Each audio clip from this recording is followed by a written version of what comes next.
Bismillahirrahmanirrahim. Assalamu alaikum. Dear students, in last lectures we have discussed about proposals, research proposals, business proposals, and our today's topic is about academic report writing. In this lecture we will try to we'll try to define the different stages of a report. हम देखते हैं सबसे पहले कि report है क्या, इसकी stages बाद में डिस्कस करेंगे. सबसे पहले तो इस रिपोर्ट को देखेंगे कि रिपोर्ट क्या चीज़ है. रिपोर्ट किसी भी सोसाइटी में, इंडस्ट्री में, कहीं पर भी कोई इशू आ जाता है, उसको एग्ज़ामिन करने के लिए, उसका जायज़ा लेने के लिए इंडस्ट्री में, सोसाइटी में कोई भी शख्स उस पर रिपोर्ट लिखता है. रिपोर्ट एक structured way of finding a solution होता है. तो हम इसकी देखते हैं कि इसकी डेफिनेशन यहाँ पर क्या लिखी हुई है. कहता है कि a report is a specific form of writing, एक ख़ास फॉर्म ऑफ राइटिंग है that is organized around concisely and identifying and examining issues. कहते हैं कि रिपोर्ट जो है ख़ास राइटिंग है और ये एक स्ट्रक्चर्ड वे है, एक मुनज़्ज़म वे है around concisely identifying and examining issues. कोई इशू उसका जायज़ा लेने के लिए या उसको आइडेंटिफाई करने के लिए एक स्ट्रक्चर्ड वे ऑफ राइटिंग है.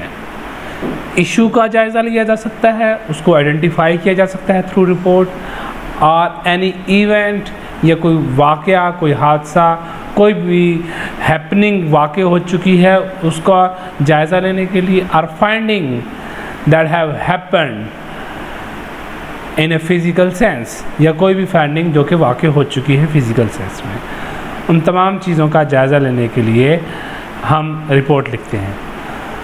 सच as events that have occurred with an organisation.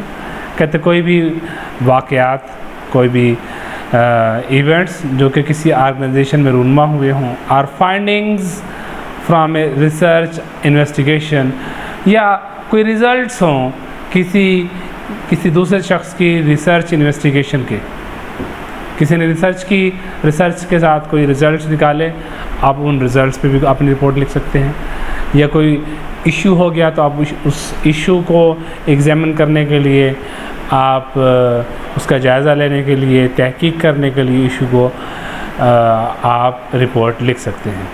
तो इस तरह कोई भी इशू है, प्रॉब्लम है, कोई इवेंट है या कोई फाइंडिंग है, आप एक तो उसकी जायज़ा ले सकते हैं और आप उस प्रॉब्लम को आइडेंटिफाई कर सकते हैं through writing reports. Academic reports are used to present and discuss the results. Academic reports कहते हैं कि यूज़ होती हैं टू प्रेजेंट करने के लिए and discuss the results of an experiment, किसी भी तजर्बे के नताइज को डिस्कस करने के लिए, सर्वे के नताइज को डिस्कस करने के लिए, और अदर रिसर्च मेथड, या कोई भी दूसरा कोई रिसर्च का कोई तरीक़ाकार है, उसके रिज़ल्ट्स को डिस्कस करने के लिए या उसको प्रेजेंट करने के लिए हम रिपोर्ट लिख सकते हैं. तो इसने दो चीज़ें बता दी कि एक तो प्रेजेंट करने के लिए और दूसरा डिस्कस करने के लिए. किन चीज़ों को? रिज़ल्ट्स को. और वो रिज़ल्ट्स किस चीज़ के हैं? एक्सपेरिमेंट्स के हो सकते हैं, कोई भी सर्वे है, या कोई भी दूसरा कोई रिसर्च है, यानी किसी भी रिसर्च के रिज़ल्ट्स को डिस्कस किया जा सकता है या उनको प्रेजेंट किया जा सकता है through writing report. These reports often require a specific layout and the inclusion of a certain set of section.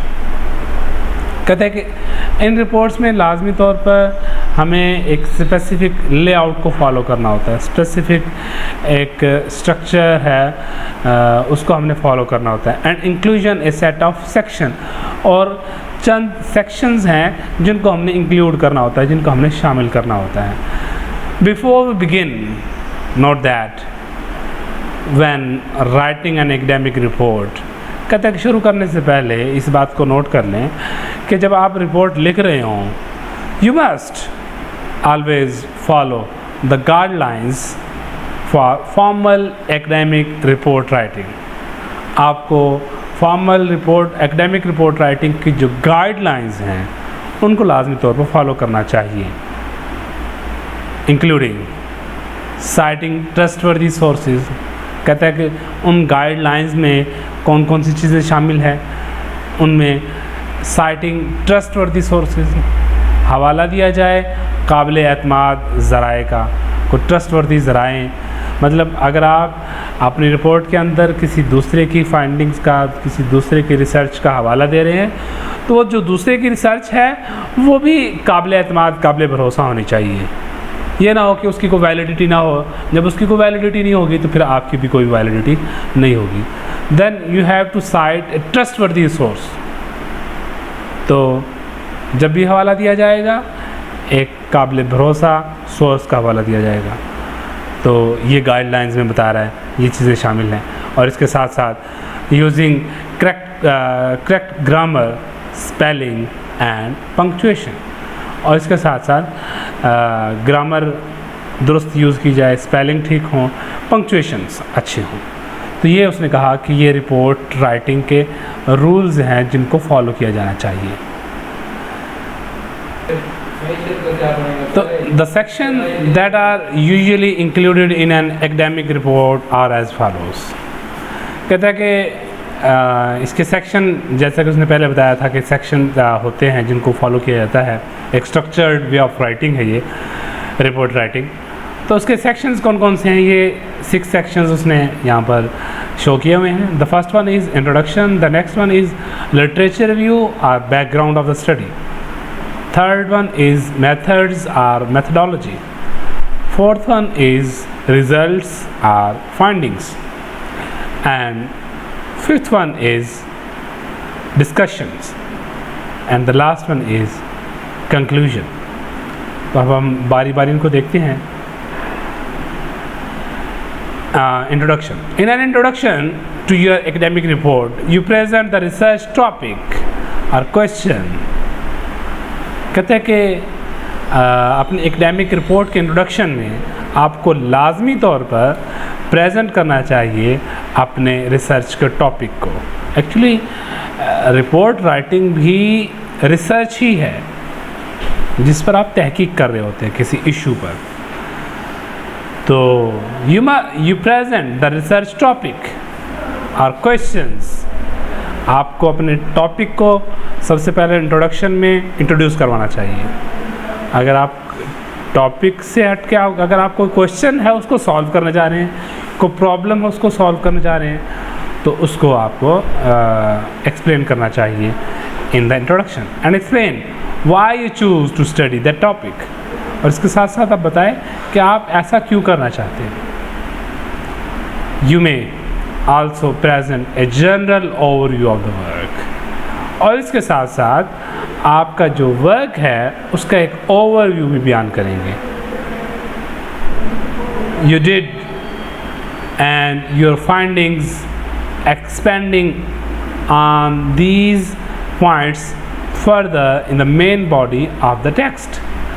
तो कहता है कि आपने अपना जो काम, जो वर्क किया है, जो आपने रिपोर्ट लिखी है, तो एंड में यानी कि इंट्रोडक्शन आपने लिखना है, तो एंड में कहता है कि जो आपने जो भी वर्क किया है उसका ओवरव्यू आप प्रेजेंट करेंगे यहाँ पर, और इसके साथ साथ आपकी जो फाइंडिंग्स हैं आप इंट्रोडक्शन में बयान करेंगे।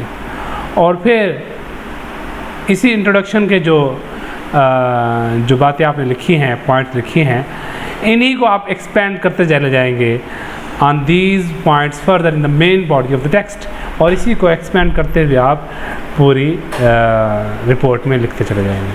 At the end of the introduction के अख्ताम पर you may want to present a brief summary. Introduction के इख्तिताम पर आपको एक ब्रीफ समरी आपने प्रोवाइड करनी है of the way in which the rest of the report is organised, जिसमें आप ये बताएंगे कि आपकी बकिया रिपोर्ट की स्ट्रक्चर कैसे है, उसको आप यहाँ पर एलेबोरेट करेंगे। तो इसने बताया कि एक तो इंट्रोडक्शन में आपने जो अपना आपका जो वर्क है उसका जनरल ओवरव्यू बयान करेंगे और इसके साथ साथ अपनी फाइंडिंग्स का ओवरव्यू बयान करेंगे और फिर इन्हीं पॉइंट्स को फर्दर एक्सपेंड करेंगे आप। और इंट्रोडक्शन के एंड में आपने क्या करना है जी, थर्ड पॉइंट उसने बताया कि आपने समरी बयान करनी है, जो कि आपकी आने वाली जो रिपोर्ट है, आगे जो बॉडी है रिपोर्ट की फर्दर, उसकी ऑर्गेनाइजेशन आप डिस्कस करेंगे अपनी समरी में। The next one section is literature review or background. In this section, you will briefly summarize work on this topic. कहते हैं कि इस टॉपिक के अंदर, इस सेक्शन में आप अपने you will briefly summarize work on this topic.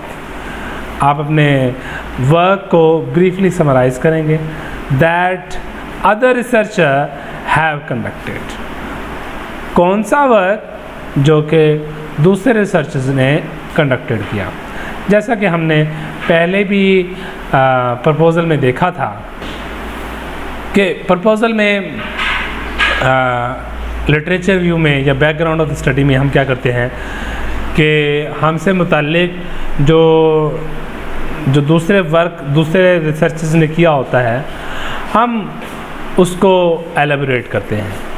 तो इसी तरह literature review, background of study, इसमें रिपोर्ट राइटिंग में भी हमारी जो रिसर्च है, हमारा जो इशू है जिसको हम सॉल्व करने चले जा रहे हैं, उससे मुतल्लिका, उससे मिलते जुलते जो दूसरे इश्यूज़ हैं जिनको पहले किसी रिसर्चर ने उनको एक्सप्लेन किया, आप उन रिसर्चेस के वर्क को आप ब्रीफली समराइज़ करें कि हम मुझसे पहले इससे मिलते, मेरे वाला जो इशू है इससे मिलता जुलता ये इशू था और इस इशू पर फला शख्स ने रिसर्च की और उसकी ये फाइंडिंग्स थी, आप ब्रीफली समराइज़ करेंगे। और इसके साथ साथ कहता है कि उसकी रिसर्च को आप समराइज़ करने के साथ साथ उसकी फाइंडिंग को भी समराइज़ करेंगे। You can also provide any background information on the topic that your readers should have before you present your own work. कहते हैं इसके साथ साथ आप कोई भी बैकग्राउंड इंफॉर्मेशन जो आपके टॉपिक से जानने से पहले, आपके इशू के पढ़ने से पहले आप समझते हैं कि मेरा ये इशू है, इसको पढ़ने से पहले इसकी ये बेस है, इस बेस को भी मेरे रीडर्स जान लें। तो अगर आपकी कोई बेस है, आप उसको पहले आप डिफ़ाइन करेंगे। तो ये इसी तरह ही है कि जिस तरह कोई भी मैथ का कोई कॉम्प्लिकेटेड क्वेश्चन है, अब ऐसा कॉम्प्लिकेटेड क्वेश्चन जिसके अंदर एडिशन, सब्सट्रैक्शन, मल्टीप्लिकेशन, डिवीज़न, ये सारे के सारे उसमें जो है अमल हो रहे हों, तो सबसे पहले आप बच्चों को अपने जो रीडर्स हैं आप उनको एक्सप्लेन करेंगे what is addition, what is subtraction. तो इस तरह यहाँ पर भी यही है कि अगर आप अपने टॉपिक को डिफ़ाइन करने जा रहे हैं, आप अपने टॉपिक में कोई इशू है उसको सॉल्व करने जा रहे हैं, तो आप समझते हैं कि इससे पहले कोई बैकग्राउंड इंफॉर्मेशन है और अगर वो समझ आएगी तो फिर मेरे रीडर्स मेरे टॉपिक की तरफ आएंगे।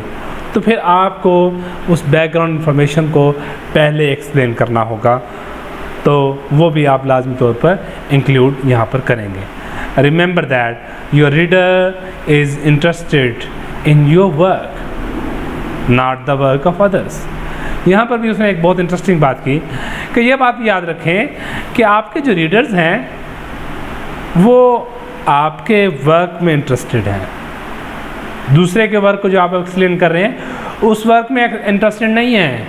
ऐसा ना हो कि आप दूसरे के वर्क को इतना ज़्यादा इंटरेस्टेड बना दें, उसको इतना ज़्यादा एक्सप्लेन करें कि आपके वर्क का इंटरेस्ट ही ख़त्म हो जाए और रीडर के माइंड में ये आ जाए कि भाई ये इतना ज़्यादा रिचफुल टॉपिक नहीं है, मुझे इसमें जो हवाला दिया जा रहा है फ़लाँ टॉपिक का, मुझे उसको पढ़ना चाहिए।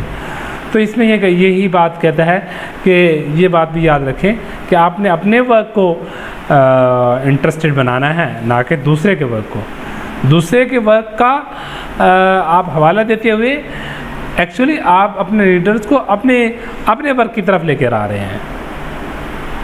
This isn't necessary to go into excessive detail regarding other studies. कहते हैं कि ये लाजमी नहीं है कि आपने बहुत ज़्यादा दूसरों की जो स्टडीज़ है उनकी ज़्यादा से ज़्यादा डिटेल आप इसमें इंक्लूड करें, ये ज़्यादा कोई नेसेसरी चीज़ नहीं है। Specially if they aren't relevant to your work, ख़ास तौर पर अगर वो आपके वर्क से रेलेवेंट ही नहीं है तो फिर तो आपको बिल्कुल भी उसकी डिटेल इंक्लूड नहीं करनी चाहिए। Focus on summarising work that relates in some way to the work you have performed। यहाँ पर भी वही बात की उसने कि उन वर्क्स को समराइज़ करने पर आपका फोकस होना चाहिए। कौन से वर्क्स? जो आपके वर्क से रेलेवेंट है। तो आपकी सारी की सारी तवज्जो उन वर्क्स को, अदर वर्क्स को समराइज़ करने पर ही होनी चाहिए। तो नेक्स्ट हेडिंग है जी मेथड्स की। ये हम नेक्स्ट लेक्चर में देखेंगे। आज तक के लिए इतना ही। तो इंशाल्लाह नेक्स्ट लेक्चर में इसके जो बकिया पोर्शन है हम उसको कवर करेंगे। तब तक के लिए अल्लाह हाफ़िज़।